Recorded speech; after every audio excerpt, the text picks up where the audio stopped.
são os benefícios de combinar práticas espirituais com o desenvolvimento da inteligência emocional? Afinal, como a espiritualidade pode nos ajudar a desenvolver empatias, melhorar as nossas relações interpessoais? Esse é o nosso podcast de hoje, Superando os Desafios Afetivos. Vamos explorar um tema que é muito interessante e muito importante: espiritualidade e inteligência emocional. Será que existe uma relação entre essas duas áreas? Como podemos desenvolver ambas em nossas vidas? Eu sou Iraci Campos e estou recebendo o nosso convidado de hoje, Dr. Nelson Tavares. Ele é professor em Direito, terapeuta e veio bater um papo muito gostoso aqui com a gente. Seja bem-vindo, Nelson. Muito obrigado pelo convite, Iraci. O tema é bem interessante. Nelson, como a gente pode definir esses dois conceitos? A doutrina espírita é conhecida pela sua natureza científica e a gente reconhece que grande parte do conteúdo que a gente estuda vem das ciências, né? Das ciências naturais, das ciências exatas, mas também o Evangelho segundo o Espiritismo é conhecido como uma grande obra de referência sobre questões psicológicas. Então, sim, a doutrina espírita tem uma relação clara, importante, entre as duas áreas, né? Entre a religião e a psicologia. A espiritualidade tem a ver com conexão, com a busca do divino, com a busca dessa oportunidade de crescimento, de evolução, é o objetivo maior da reencarnação. A inteligência emocional tem a ver com empatia, com conexão, com a oportunidade de encontrar pessoas e estabelecer com elas relações significativas que sejam capazes de... Não é se colocar no lugar do outro, porque a doutrina diz que isso é impossível, né? Você se colocar no lugar do outro. É verdade. Mas você entender ou tentar alcançar o máximo possível a maneira como o outro se relaciona com a sua realidade e como você pode, com isso, colaborar com ele e aprender com essa outra pessoa. Então, seria algo mais ou menos assim. Qual seria o meu propósito de vida? Eu só saberia se eu abrisse a minha vida para a espiritualidade. A espiritualidade tem essa característica. Se a gente não conhece as regras do jogo, eu uso essa metáfora. Quando Kardec traz, né, a doutrina espírita, ele faz uma coisa que eu acho fabulosa. Ele diz assim, olha, até aqui, todo conhecimento que te leva para a verdade estava em algum lugar. Estava com os profetas, estava no Alcorão, estava em algum lugar, estava fora. E ele vai dizer, olha, os bons espíritos revelam que o conhecimento que te conduz à verdade está dentro de você. E quando a gente fala em inteligência emocional, esse também é um conhecimento, é uma habilidade que depende das nossas condições internas. Então, uma coisa vai levar a outra. Aquele que é portador de maior inteligência emocional provavelmente tem maior empatia para poder ter contatos de generosidade, de caridade, que desenvolve o aspecto espiritual. Ou seja, se eu também não sei qual é o meu propósito de vida, não adianta eu ficar deitada em cima de uma cama, em cima de um sofá, pensando qual seria e buscando 1000 ideias de fazer alguma coisa. Seria começar fazendo, seja o que for que eu estiver já fazendo, eu tenho que fazer bem feito, eu tenho que fazer o melhor de mim. E através desse melhor de mim, quando aquilo não está condizendo com a minha interioridade, não está me realizando, não está me fazendo bem, eu já sei que aquele não é o caminho, mas quando eu entro na prática da espiritualidade, ou seja, eu começo a fazer o movimento de auxiliar o próximo, que está lá, amar a Deus sobre todas as coisas e ao próximo como a si mesmo. Então, quando eu começo a fazer esse movimento, eu começo também a gerenciar as minhas emoções, a fazer um mergulho de autoconhecimento, né? Sim, e esse também é o papel de Joana de Ângeles, porque Kardec traz todas as bases filosóficas, científicas e morais da doutrina espírita. E Joana vem dizer assim, olha, é isso, tá aí, Kardec fez um bom trabalho, está tudo bem feito, a doutrina está codificada. Mas existem mecanismos que são psicológicos, que são internos e que muitas vezes a gente não conhece. Na maioria, né? Na maioria. E que podem interferir na maneira como você lê, escuta, tudo isso que Kardec disse. Então, quando Joana vem trazer a psicologia espiritual, ela reconhece que esse é um conteúdo importante para que a gente possa ter acesso ao que Kardec disse de maneira plena, sem obstáculos, sem mecanismos de fuga, sem mecanismos de transferência e daí por diante. Porque, na verdade, se eu não tenho autoconhecimento, se eu não trabalho em buscar me conhecer, conhecer quais são as minhas válvulas de fuga, os meus medos, as minhas inseguranças, como é que eu posso querer saber lá na frente qual é o meu trajeto de vida, a que eu vim parar aqui? Porque eu não caí de paraquedas, correto? Então, tem aí. Então, quando eu começo a fazer esse movimento de estudo, eu me conecto com o divino. Sim. Porque o meu eu é totalmente ligado ao divino. Então, aí eu faço uma conexão direta, seria, não? Claro.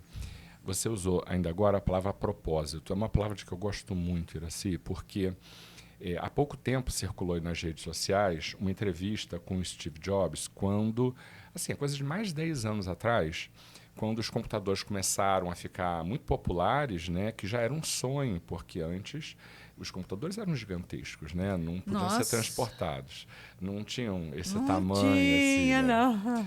E aí perguntaram para ele qual é o propósito da empresa, né, dele. E ele dizia, olha que coisa fantástica, eu quero que os computadores sejam do tamanho que caiba na mão e que eles possam fazer tudo para que as pessoas não precisem ficar carregando muitas coisas. Eu quero que a pessoa seja capaz de olhar a previsão do tempo, de ter a sua carteira dentro desse computador, que ele possa assistir a filmes, que ele possa centralizar tudo ali. Olha a conexão dele com a espiritualidade. Pois é, e aí eu me lembro muito claramente de você narrando como a equipe espiritual do SEJA usava aparelhos portáteis, né, para consultar, para administrar o trabalho espiritual. Então, a gente não tem dúvida, né, de que havia uma conexão espiritual nisso, porque tudo que a gente tem aqui vem do lado espiritual, mas o que chama atenção para que esse homem, né, que foi um visionário, alcançasse isso é a ideia de ele ter uma meta muito clara. Ele sabia o que ele queria e ele conseguia verbalizar. Eu digo que é muito poderoso a gente poder verbalizar o que a gente quer, porque muita gente quer ter uma vida melhor. Muita gente quer progredir, muita gente quer conforto, mas não sabe como, não sabe o caminho, ela não tem um propósito, que foi a palavra que você usou. Ele tinha um propósito. Eu quero que todas as pessoas tenham acesso a isso e quero que isso seja aonde a pessoa estiver. Então, ele alcançou isso, né? E eu repito, isso é muito poderoso, poder verbalizar o que a gente quer.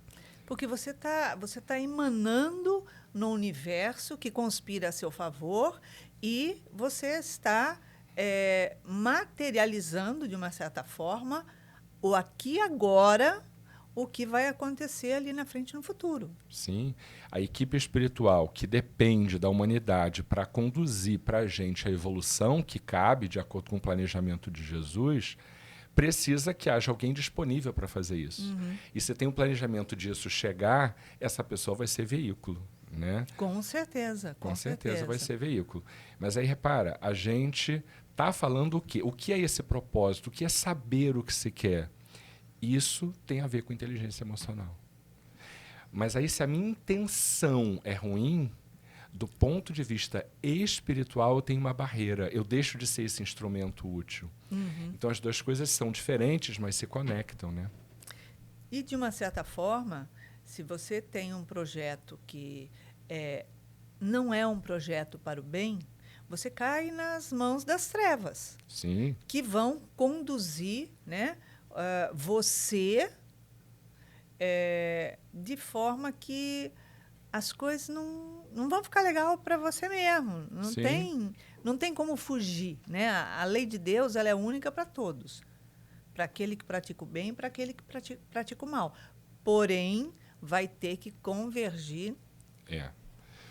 E tem nesse uma ponto. coisa que também tem a ver com inteligência emocional, que é como o criador dessas invenções lida com elas.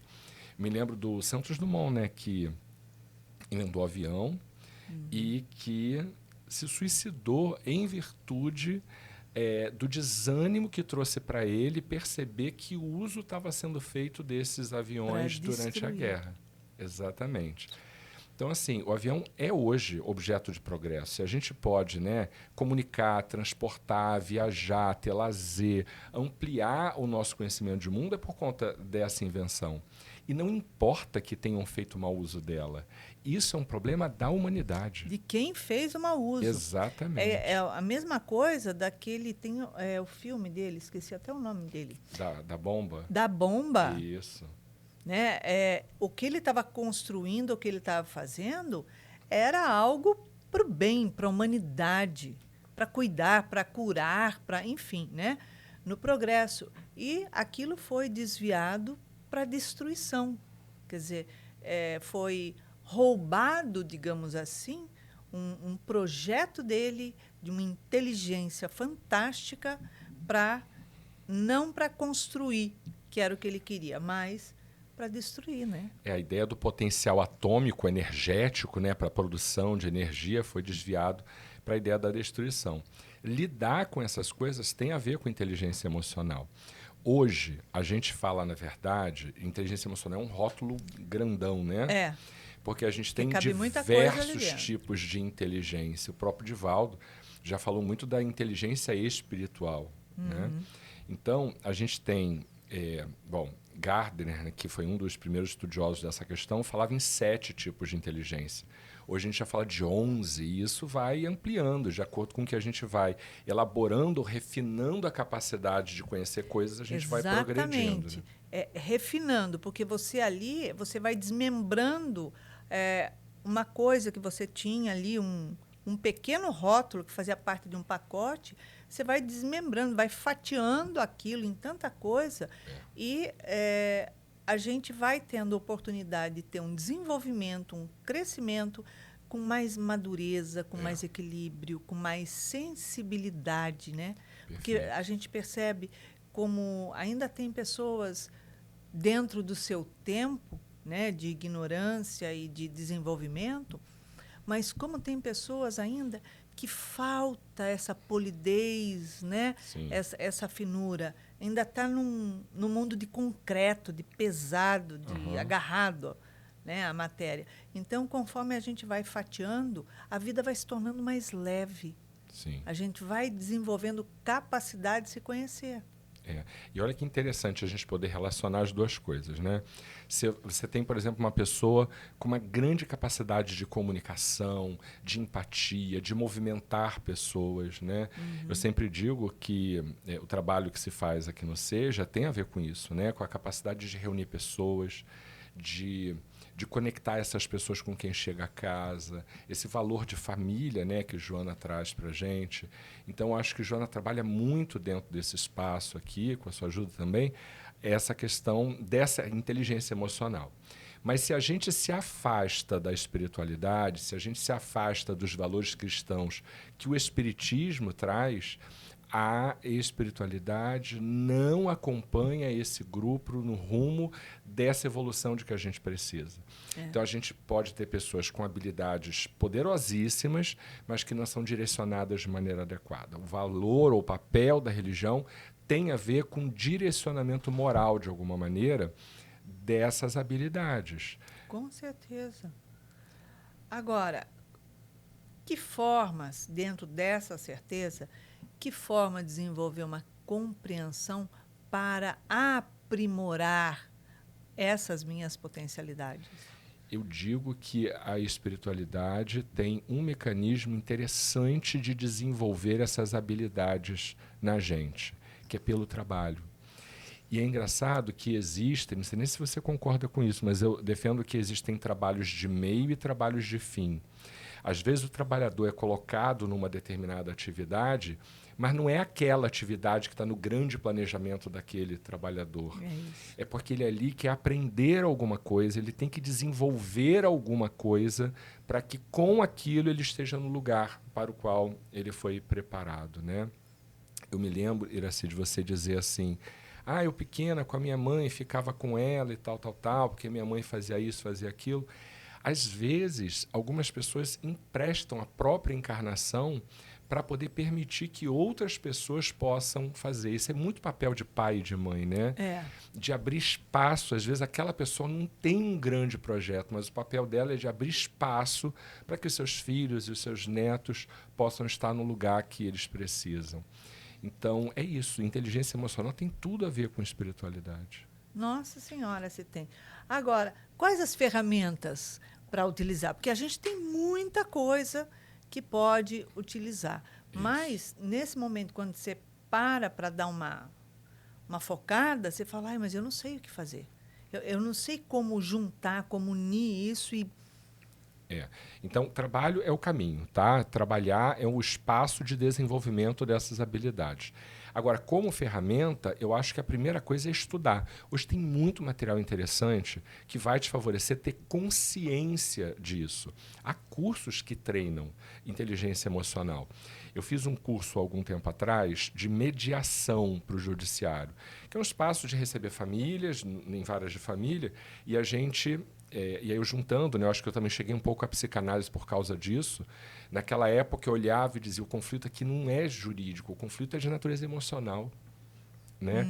E aí, além de estudar, a gente fazia cursos em que a gente dizia, olha, se você pegar lá o que a pessoa quer e você vê que a outra tem a resistência, não adianta ficar trabalhando a questão em si que está sendo discutida. É importante trabalhar o fator da resistência.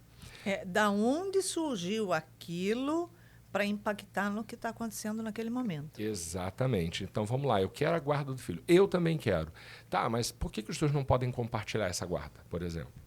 Não quer. Então, a gente tem que ver que, às vezes, a implicância de um, né, genitor com o outro não tem a ver com a guarda em si, tem a ver com uma mágoa, de uma traição, por exemplo. Isso afeta a repercussão lá com o filho. Né? E aí, o que a gente precisa fazer? Isso é ferramenta, como você perguntou. A gente precisa ter um ouvido atento, um ouvido treinado, para perceber qual é o fator impeditivo para que a gente alcance, por exemplo, aquele acordo. Essas coisas eu aprendi em curso, fazendo curso. Hoje existem espaços dessa discussão. E o Divaldo tem muitas palestras falando sobre inteligência espiritual, que são palestras interessantíssimas, que estão sempre fazendo uma interface com a psicologia. Porque Joana atua diretamente dentro da psicologia. E é a psicologia espiritual, porque ela não está aqui para resolver o seu problema de matéria. Né? Onde que eu quero morar, que casa eu quero ter. Não, eu quero saber quem é que mora dentro dessa minha casa aqui, né? Que é totalmente diferente. Perfeito. Você acredita que a meditação pode ajudar? Também. Acalmar, serenar, acalmar a mente para poder ter foco? Perfeito. É porque a gente falava de propósito. Muitas pessoas não sabem seu propósito porque não conhecem a si mesmos, né? Com certeza. E não conhecem a si mesmos porque não conseguem olhar para dentro. Esse processo, né, de poder olhar, de entender, de digerir quem a gente é e o que a gente deseja, é um processo difícil para muita gente. Buscar autoconhecimento é um enorme desafio. E a meditação te coloca em contato com essa matéria. Eu não posso deixar de falar da própria terapia. A terapia é uma ferramenta também poderosa de você pegar, porque você faz a meditação, você toma contato com esse conteúdo. Mas o que eu faço com ele? Como eu analiso essas informações? Né? Como é que eu leio essa experiência? A terapia também conduz para compreender melhor isso. Com certeza. Agora, dá para trabalhar a empatia? Dá. Eu vou me lembrar de Emmanuel agora, porque quando se dizia assim, a prática da caridade. Emmanuel dizia que se você não pratica a caridade por gosto, por impulso próprio, faça por interesse. E é estranho, parece, né? Mas eu vivo falando, se você não quer ajudar os outros, não tem problema. Faça por interesse que você é o primeiro que vai ser ajudado. É isso. E é um conselho assim, muito sábio, porque Emmanuel sabia que, ainda que o objetivo não fosse nobre, houvesse interesse naquele processo de ajuda, é uma questão bioquímica. Aquela criatura vai tomar contato com uma experiência que ele não conhece. Ele tem que ter um motivo para poder estar ali. Mas depois que ele inicia, ele tem um prazer, né? Tem dopamina, tem uma série de substâncias que vão colocá-lo numa situação que ele não conhecia. E aí, quando ele se percebe, ele já está fazendo aquele movimento não pela motivação inicial, mas pelo prazer genuíno que esse contato, né, humano, que a espiritualidade é muito sábia, eles nos deram esses mecanismos naturais. Ter contato com o outro gera prazer. E, por incrível que pareça, quando você está fazendo alguma coisa pelo outro, mas de forma...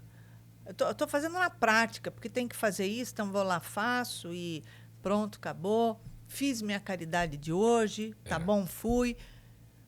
Mas vem um resultado ali, daquela pessoa, daquela atitude que você fez, muitas vezes sem o menor sentimento, menor interesse. E aquilo mexe com você. Mexe. Porque você começa a perceber, a enxergar a dor do outro com outros olhos. Tipo, a dor que dói aí, também dói aqui. E é igualzinha. E eu sei o tamanho das minhas dores, então é aí que eu vou me aproximando e desenvolvendo a compaixão, né? Porque senão... Perfeito. Então, a empatia dá para ser desenvolvida porque você começa a perceber que esse contato com o outro é também importante para você, né? Ontem eu fui paraninfo lá da turma, né, em que eu ministro aula no final do curso. Ai, que bacana. Foi. E aí, eu estava pensando sobre isso de ontem para hoje.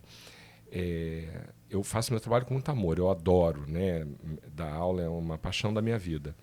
Mas eu, às vezes, esqueço, porque o tempo vai passando e a gente tem muita atribuição, eu esqueço quanto as coisas que a gente fala ali no dia a dia, sabe? A maneira como a gente ensina, a maneira como a gente comenta, como é que isso atua na vida do outro, gerando valor, gerando uma série de comprometimentos, porque ele está ali passivamente escutando, mas ele está digerindo o que você está falando, né? E aí eu ouvi alunos me dizerem assim, por exemplo, professor, lembro que uma vez você disse, eu já nem lembrava mais que tinha dito aquilo. Nossa, é horrível, porque quantas pessoas chegam e falam, uma vez você falou isso para mim, você fica olhando com aquela cara de pastel para a pessoa. Até porque a gente às vezes é só inspirado de dizer, a gente nem lembra que disse, né? Você disse isso e tal, aquilo foi tão importante para mim, aquilo transformou minha vida, aquilo mudou minha maneira de ver tal coisa. Aí eu lembro.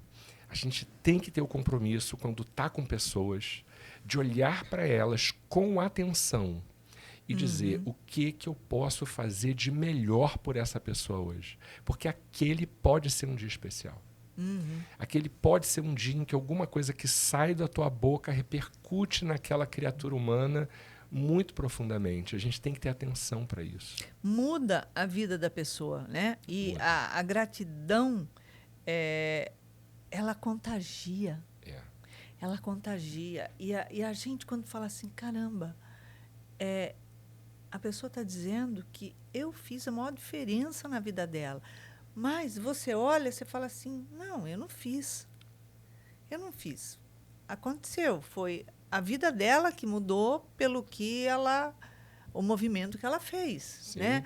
Então, é um sentimento de compaixão, de atrair, de unir duas pessoas em determinadas partes, marcando a vida da pessoa, né? É verdade. Você fala, por exemplo, numa sala de aula para 40, 50 pessoas. Nem todas vão receber da mesma maneira aquela mensagem. É verdade.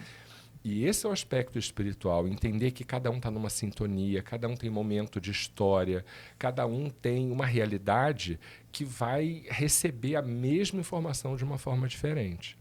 Mas aí vem a inteligência emocional.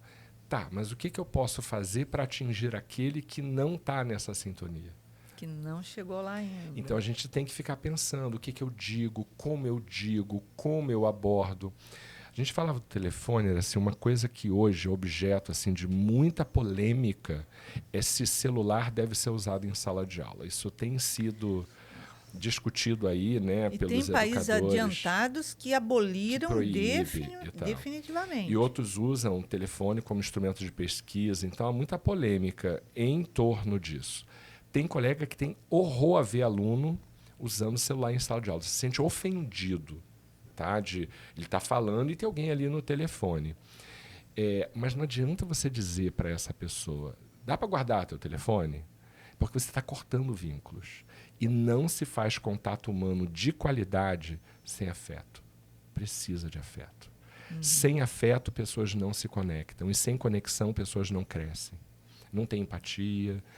Mas, por outro lado, a gente também vai falar com delicadeza, você vai falar com jeitinho, olha, por favor, não sei o quê. A pessoa olha para você e fala assim, então, isso é uma vontade sua, problema seu, eu fico com ela. Né? E aí, você tem que ter uma postura mais firme, porque é uma sala de aula. Eu sempre acredito na ideia da firmeza com amor. Que Joana falava, né? Sempre desse amor que é firme, mas que tem propósito, que sabe o que se quer. Exatamente. Né?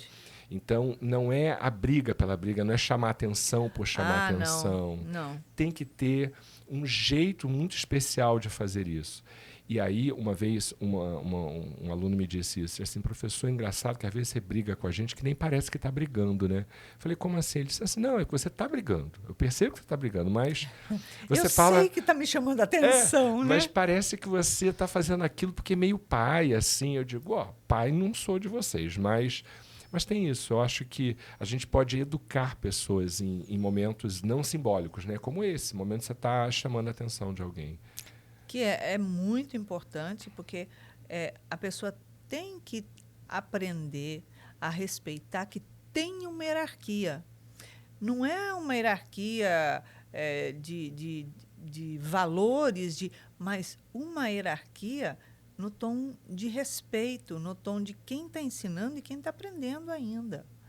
Né? Então, e é uma hierarquia que ela vai vivenciar a vida inteira, onde quer que ela vá. Não só aqui, mas na espiritualidade. Porque tem uma senhora hierarquia na espiritualidade. Porque senão não funciona. É verdade. Cada um faz o que quer, a hora que quer, pronto, acabou, virou baderna. Né? Me lembro do André Aloysio, na missão, né, em lugares e em cidades espirituais, e eles diziam, não, aqui não dá para você ir porque você ainda não tem condições. Né? Uhum. Então, não é só hierarquia de comportamento ou de organização, é também hierarquia de condição. Né? Sim. Porque às vezes a gente não tem preparo para fazer aquilo que a gente queria. Eu costumo dizer assim, às vezes a gente está falando com criança, com jovem, orientando, falando alguma coisa, porque você precisa fazer isso, aquilo, e a pessoa fala assim, mas eu não quero, eu não gosto. Num certo ponto, a pessoa precisa entender que ninguém quer saber a opinião dela, se ela gosta ou não. Né? Primeiro que não é essa a conversa. Perfeito. Mas que, na vida, a gente não faz só aquilo que gosta, a gente faz aquilo que precisa. Né? Então, se não houver aquele envolvimento, então a coisa não funciona. E o autoconhecimento que busca tudo, né? Perfeito, isso mesmo. Nelson, passa rapidão, né? Muito rápido. Ah, meu Deus. Deixa aí uma frase para todos aqueles que estão acompanhando o nosso podcast de hoje. Eu vou repetir que eu acho que tudo que se faz de bom na vida precisa ser pautado pelo afeto. Jesus falou o tempo inteiro de amor. É difícil a gente alcançar essa condição, mas o afeto, que é uma forma de amar, é mais fácil para a maioria de nós. tentar ver no outro aquilo que pode ser acessado pelo afeto é um caminho de uso da inteligência emocional que vai permitir que você chegue mais longe e que faça diferença por onde passar. Beleza. Nelson, muito obrigado por ter você aqui com a gente. Obrigado pelo convite. Você é um querido. Obrigado. E lógico, para que você tenha uma semana, uma caminhada de muito sucesso, de muita inteligência emocional, que você possa refletir sobre o nosso conteúdo do podcast de hoje, Superando os Desafios Afetivos. Muita paz e beijinho carinhoso.